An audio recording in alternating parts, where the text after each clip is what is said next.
So I forebold this helmet. If he be worthy, shall possess the power of Thor. Jangan lupa dukungan subscribe-nya dong.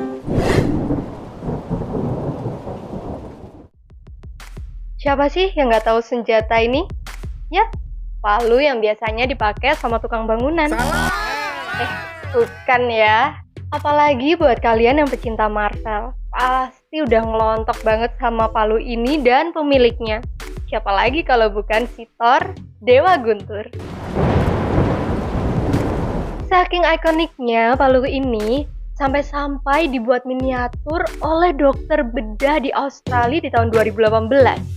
Terus dibuat operasi lagi. Wow, bisa gitu ya?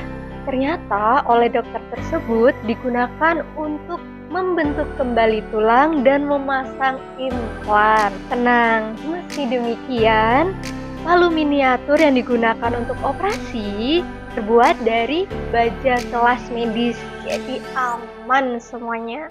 Unik kan? Ada yang belum tahu nama atau sebutan dari palu Thor ini siapa? What is the name of Thor's hammer? Nodule. Mjolnir? Jonathan? Jonathan, iya bukan ya teman-teman. Aduh, ada-ada aja ini om. Yang bener ini tuh namanya Mjolnir.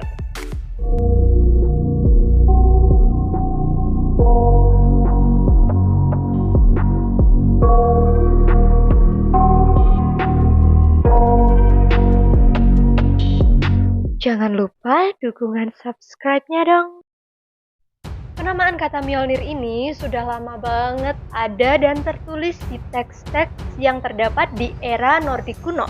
Inti dari kata Mjolnir diartikan sebagai batu atau palu petir penghancur.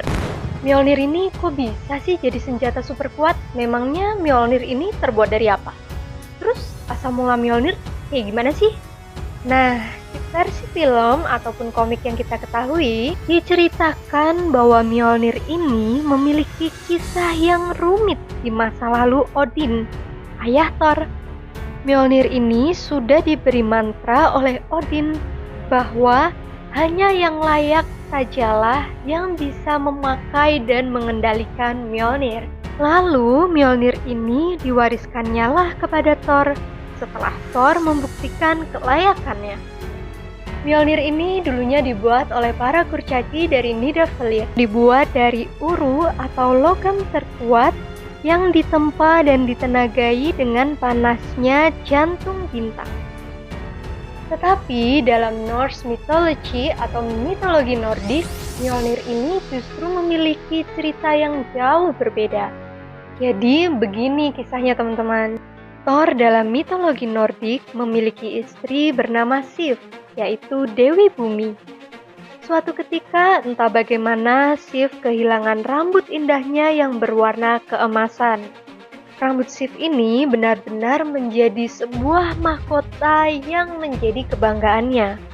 Thor yang tahu keadaan itu akhirnya pun langsung marah.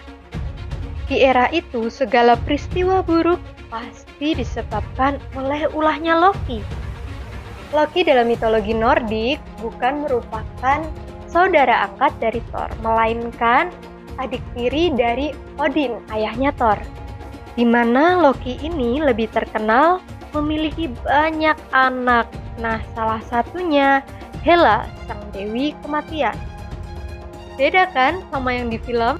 Balik lagi, karena si Thor ini tahu bahwa perbuatan usil dan licik pasti ulahnya si Loki, Thor langsung mendatangi Loki dengan amarah yang berapi-api.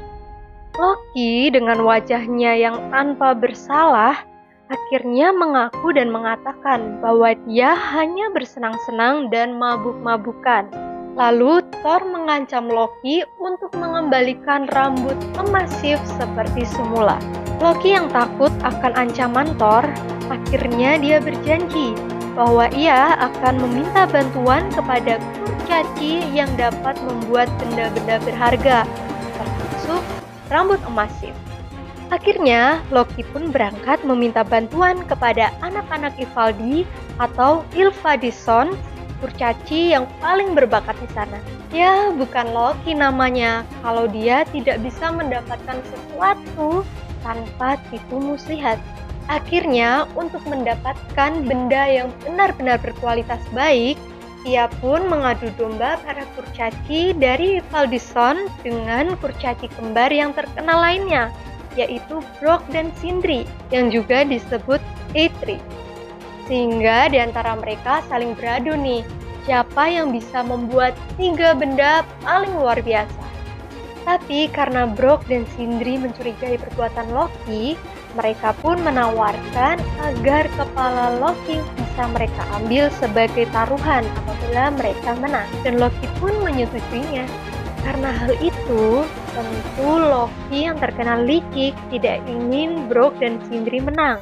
Loki pun berubah menjadi serangga atau lalat hitam yang besar untuk mengacaukan pekerjaan mereka. Ketika kurcaci kembar membuat benda pertamanya, Loki menggigit lengan Brok. Lalu ketika mereka membuat benda keduanya, Loki menggigit leher Brok. Lalu ketiga kalinya, nah di sini nih cerita Mjolnir diciptakan. Kurcaci kembar bertekad akan membuat senjata terkuat berupa palu. Ketika sedang menempa palu dari logam terkuat itu, Loki menggigit kelopak matanya hingga berdarah. Meskipun dia jadi tidak bisa melihat apa yang ia kerjakan, tetapi kurcaci kembar ini pun berhasil membuat palu dengan kekuatan tak tertandingi. Hanya saja gagangnya menjadi pendek dan tidak panjang seperti yang mereka inginkan sebelumnya. Tiba waktunya untuk menilai dan memberikan karya mereka kepada para dewa juri, yaitu Odin, Thor, dan Freyr. Ylfadison mempersembahkan barang pertama mereka, yaitu rambut emas bergelombang untuk Sif.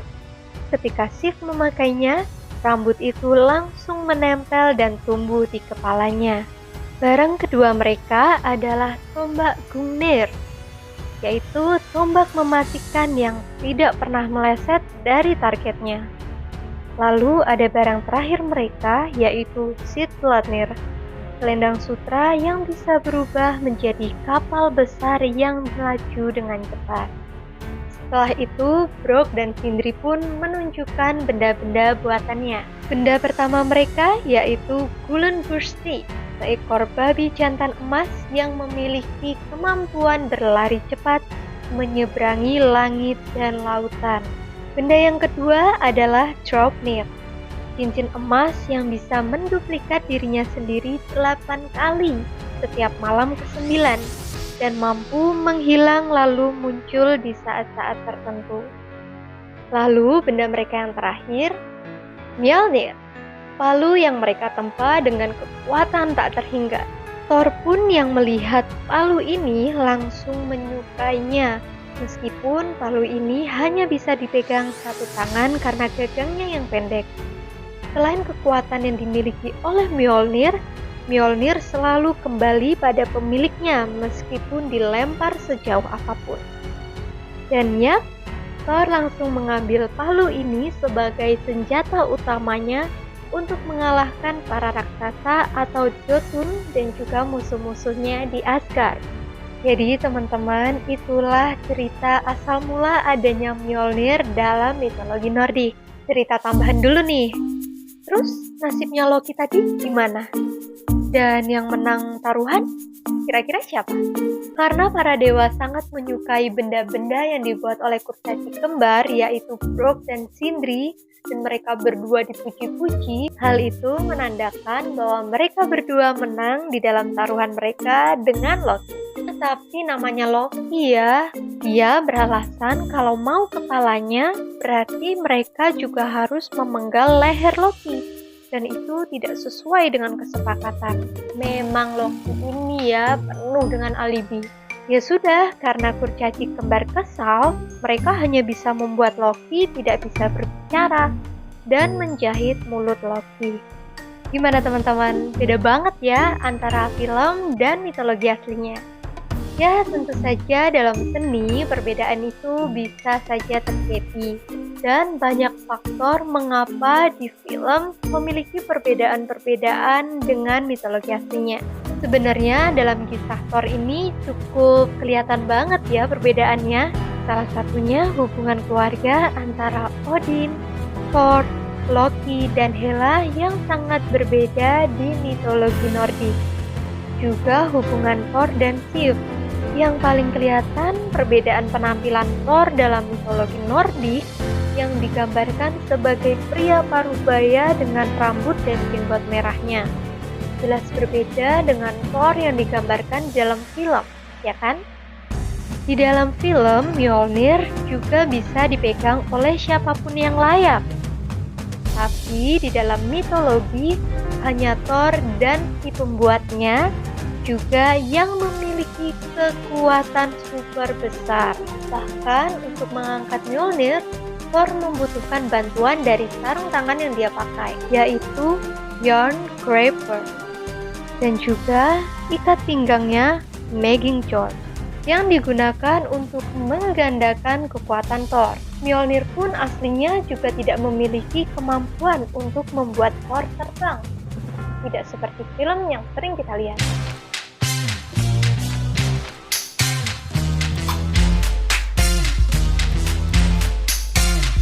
Oke teman-teman, itu tadi asal-usul Mjolnir yang sesungguhnya. Kira-kira senjata dewa apa lagi ya yang terkuat? So, jangan lupa subscribe dan pantengin topik-topik yang akan aku bahas selanjutnya. Will be back. See you!